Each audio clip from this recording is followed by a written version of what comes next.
I'm watching sometimes. Alhamdulillah Rabbil Alameen, Hasbunallahu wa ni'mal wakil. The Lord is my light and my salvation, whom shall I fear? And yea, though I walk through the valley of the shadow of death, I will fear no evil, for you art with me. Thy rod and thy staff, they comfort me. Thou preparest a table before me in the presence of my enemies. You anoint my head with oil. My cup runneth over, and surely goodness and mercy shall follow me all the days of my life. And I will dwell in the house of the Lord forever and ever. Amen. Assalamu alaikum. It's Tuesday. Welcome to Johnny's Bite. Today is the 6th of June, 2023.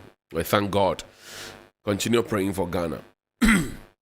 Yesterday, I told you that the Minister for Trade and Industry, the Honorable K.T. Hammond, Esquire, would go to GEHOC because we had been talking about GEHOC over the past 3 or so weeks. And we're talking about GEHOC. We're talking about GEHOC not because we want to run anybody down. We're talking about GEHOC because it is an industry, and an industry provides jobs and sustains the economy. And the more we produce and the more we export, the more money we get, so that we will also be strong as a country. And that's the basis for talking about GEHOC. So all those peripheral talks and all those emotional outbursts, I don't care, actually. I don't care at all. Now, yesterday, I want to applaud the Honorable K.T. Hammond for taking that bold step to go to GEHOC after his deputy, well, he was not in office at the time, but his deputy on the 3rd of May went to GEHOC. And you can see some of the things that had been done. This looks like the refurbished GEHOC at the time. So a story that was told between 2010 all the way to 2016. Beyond that, when they stopped using cooked starch to stick their the labels on the bottles and all of that, and they had a lot of a change, if you like. But Mr. K.T. Hammond, yesterday I told you respectfully that if you go to meet the board chairman and his people, you meet the management and their people, and you do not meet the unionists, you will not get the results you're looking for. You see that the meeting ended inconclusively? You couldn't conclude the meeting. You were shocked in the meeting. Your demeanor said that you were shocked in the meeting. Because you had heard so much when you got into the meeting. Everybody was quiet. Nobody wanted to speak because there is some culture of silence that is happening at GEHOC.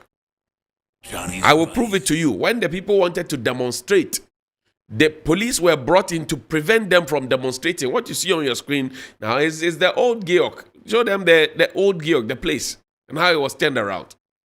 The people are not happy, but yet they can't speak because when you speak, you're either transferred. What happened to the financial controller? What happened to the FC at GEHOC? What happened to those managers who were part of the union who started and those individuals who started? They have been moved from their departments to marketing, correct? And we know that GEHOC is not producing as much as it used to produce. Because if you are producing 3,000 cartons per day and now you're producing 960 cartons by the close of last week, and you are defaulting in your payment of SNIT, well, I understand that the court has resolved the matter, so both parties have agreed on a settlement and a payment plan and all of that. But if you were defaulting all those things, payment of tier 3 and the rest, and salaries were delaying, it means that you are not making profit to be able to give the people the money. And you're asking people now to go on their annual leave because people come to work and the production is not happening. Mr. Hammond, you remember that yesterday I mentioned to you that we should focus on the key issues because yesterday we were talking about water plant. But the main ingredient for producing anything at GEHOC is alcohol, ethanol. Did they talk about ethanol? Did we talk about ethanol in that meeting? And, for example, how the suppliers are refusing to give supplies to GEHOC and how those who had supplies there had come to take their things immediately. The MD returned and the IMC was dissolved. What about the board chairman? Because the board chairman himself was told in the past that everything was okay. He didn't know that we owed GRE from GEHOC. He didn't know that SNIT was not being paid. He didn't know that the People's Tier 3 was not being paid. He didn't know that salaries were delayed. He was told that everything is fine. He was shocked. So, Mr. Hammond, I know that you have told them that you come back. On your second coming, please meet the workers themselves. Because as for the people at the top, they will tell you the niceties. They will try and polish everything to let it look good. But know that so long as you're a minister, and you'll be a minister from now till the end of the second term of Nana Addo Dankwa Akufo-Addo, If Gihok falls, it falls on your head. So, Mr. Hammond, respectfully, I know that you want to fix this. Let it not linger, because the workers are not happy. They received their April salaries in May, towards the end of May. When will the May salaries come? I don't know. That's a recipe for disaster. A very vibrant and buoyant company. And look, for Gihok, their Herba Freak, their Castle Bridge, their Madingo, their Takai is all over. Show me one single pub, spot, or bar where those things are not sold. It's by popular demand, competing with other brands. How is it that now you are producing less, which will create a shortage, which will create an advantage for the competitors, which will run down the company, Kwame Nkrumah's own investment? Something is not right somewhere. And it's not about personalization. It's about putting the right people at the right place to work. That's the update from Gihok. Now, I am still angry at the fact that as a country, for more than 6 weeks, getting on to 7, maybe the 8th, we're still having a wishy-washy conversation about school feeding. We are not focused on the basic education. Yesterday, before I go to that SOT. Yesterday, I saw on the front page of the Daily Graphic that the government is not paying attention to basic education. Scroll it up, let's see. They are now asking new curricular implementation. They are asking for textbooks. Front page of the Daily Graphic. Front page of the Daily Graphic. They said new curriculum and they are asking for textbook. Textbooks. Give us textbooks. Educational heads cry out to GES. Ministry moves to resolve challenge, and we will always put PR there.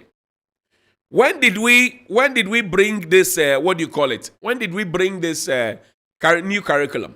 It's been more than 4 years. sBite. 4 years on, we are still talking about the fact that we don't have textbooks. Textbooks. Basic necessaries, textbooks. In any common sense situation, textbooks are supposed to be available. sBite. We don't have textbooks. We are promising one student, one computer. There's something wrong somewhere. sBite. Somebody is not thinking. Like KKD said, we are a very resourceful nation. We're very poor thinking leaders. Textbook. We don't have textbooks. And we are not even ashamed. We are not shy. The information some headmaster sent me as well is that the heads are also grappling with lack of capitation grants for 6 terms. You know what a capitation grant is used for? The basic things in the school. 6 terms is in arrears. 6 terms. And we are not paying attention to the basic school. As I've said, I'll say it again. Because in the basic school, they will not vote. But those who get to JHS 3, they are not up to 18, so they will not vote. So we are interested in pushing the money into free SHS. The statistics. The World Bank has come to tell, the IMF has come to tell us that we had a very beautiful policy. Implementation was poor. Very poor. We are still asking for textbooks. Are we not ashamed? Then, back to the school feeding matter. Today I'm on education. We are still talking about 1 cedi 20 pesos in today's Ghana. Hey, we had 97 pesos, which was also taxed. That's the information we are getting from the women, the caterers.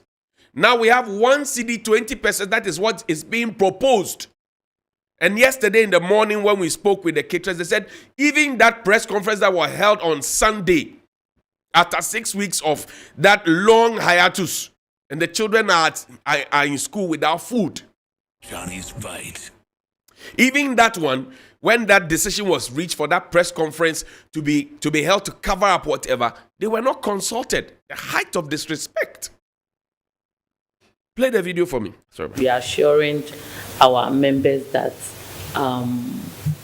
very soon the money will hit the account, as our minister has said.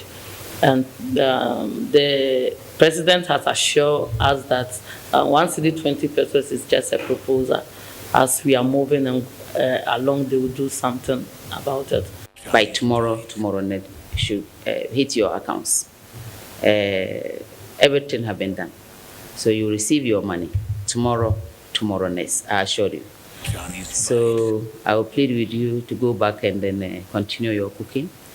And then you have also tabled your grievances. We'll take it on board and we'll try to address them. So the caterers were asking for 3 cedis, 3 cedi 50 pesos. We are proposing 1 cedi 20 pesos. Now, Kosia Kraya, Kosia Nimeko Bako. How much? 1 egg, 1 boiled egg. We promise to give the children egg every single day. We promise to give them chocolate drink every single day. We have done the children. Now, even the basic things that we came to meet bestowed upon us by the Kufuor regime that has been sustained over the years. 1 cedi 20 pesos is what we are proposing to feed a child. And you expect that there will be a balanced diet, will be protein and all those components in it. And we know that the child needs the food to allow the brain to grow, for them to have concentration. You go to the villages and some of the children actually count on the food. They depend on it. That's the reason they are in the schools. They won't train their children here. Those people making those ridiculous recommendations, they won't train their children here. Their children are all training outside, and every now and then we see them, even those of them who want to lead the country, we see them going out there to take photos with their children graduating from outside the country. Then they give us, their children, this messed up system. And then when they finish, they say, we care for you. Lie. They don't care for us. They don't care about us. 6 weeks. The children are, and that's the level of the height of heartlessness. Now we're even going to think of planting trees. So we are always interested in the statistics. We, the same people planting trees, are the same people cutting down the trees and invading forest reserves, destroying our water, giving birth to children who have different levels of mutations, according to the pathologists from the Confederate Teaching Hospital. School feeding. The caterers are even saying, look, we will meet you halfway. 2 cedis. 2 cedis. Now today, can you feed your child if they gave you 2 cedis? To feed you, which wache vendor are you going to? Which rice vendor are you going to? Dr. Baumia went to buy wache, and that's an old video, by the way. With Honorable Eslo Owusu Ekufu. When they told them that the pack of wache for 2 of them was 60 cedis, he said, hey, today, I dare him and Eslo Owusu Ekufu to go to any wache joint of their choice. Go to the same antimony, give him her 60 pesos and see if you can get the same quantity of wache that you got for 60 cedis. Go and check. We don't care about the people. And yet we pretend that we care about them. Look at what's suddenly happening in Asin North. My understanding is that all the hotels are booked. Booked by who? Yanum, you know. The NDC and the MPP, they are there. They're there in Asin North. Why? Because there's going to be a by-election. The tractors are there. We're working like we did in Kumau. We are fixing the roads. Suddenly, things that we did not budget for, suddenly we have money to do them. And yet we can't find money after 66 years to feed small children in schools. We are a shameful people. sBite. We don't have textbooks, first of all. Furniture is a problem. Accommodation is a problem. That's why we're running this traffic light system. Children go to school 4 weeks, 5 weeks, they are back home. We have messed up the basic school. We are messing up the secondary school. One day, the ghetto will rise. That's when we will see it. And I think that's not enough. The National Service Personnel. I got a distress call from one of them. It's a National Service Personnel Association, NASPA. I don't know if they are also an appendage of government or not. Dated the 5th of June 2023. Immediate release. To all duly elected regional executives. Dear esteemed members, I hope this letter finds you in good health and high spirits. Today we reach out to you with a deep sense of understanding and empathy regarding the genuine concerns that have been raised on this platform. As the president of our noble association, I want you to know that I fully acknowledge and share the sentiments and plights expressed by each and every one of you. In our unwavering commitment to addressing these pressing issues, we have embarked upon a series of writing and engagement with the management. It has been our utmost priority to bring attention to the hardships faced by our ordinary service personnel. These challenges include the predicament caused by unapproved East wage cards, which unjustly hinder access to monthly evaluation forms. Moreover, the non-payment of allowances to personnel who have dutifully submitted their endorsed evaluation forms is an unacceptable situation that demands urgent rectification. Additionally, the untimely payment of the monthly stipends has burdened many of our members, and the disbursement of funds for administrative operations at all levels have been lacking. Rest assured, we have expressed these concerns wholeheartedly and with great anticipation for a prompt resolution from the scheme.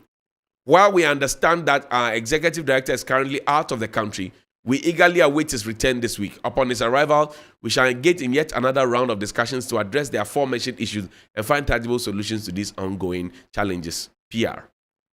Nonsense. The executive director is out of the country, so national service has come to a halt. I thought the executive director had 2 deputy directors. I thought the national service has a whole structure. That we're even not ashamed not to be paying people their 559 Ghana cedis allowance in this day and age. To the extent that even for May and April and May, those allowances have delayed. And that people will be expecting that national service people to come to work. And that failing which they will be told that you didn't come to work, you didn't satisfy a certain prerequisite or requirement, and so we are writing a bad report about you. But they need these monies to transport themselves. They have become a laughing stock in the communities that they are supposed to be working. Imagine that you come from Teshi in Accra and you're working somewhere at Doma, Hinkro on a national service.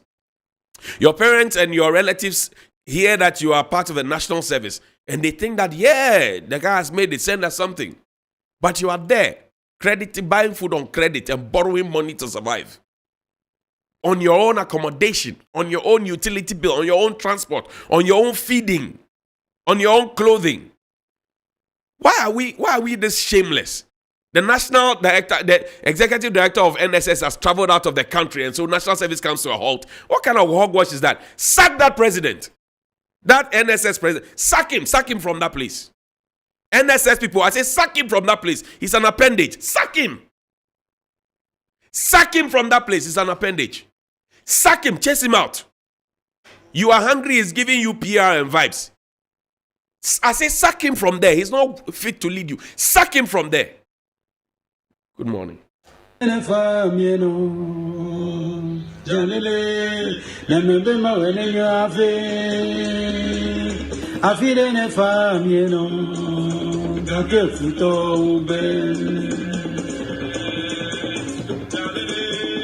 Remember my when you have a feeling if I'm,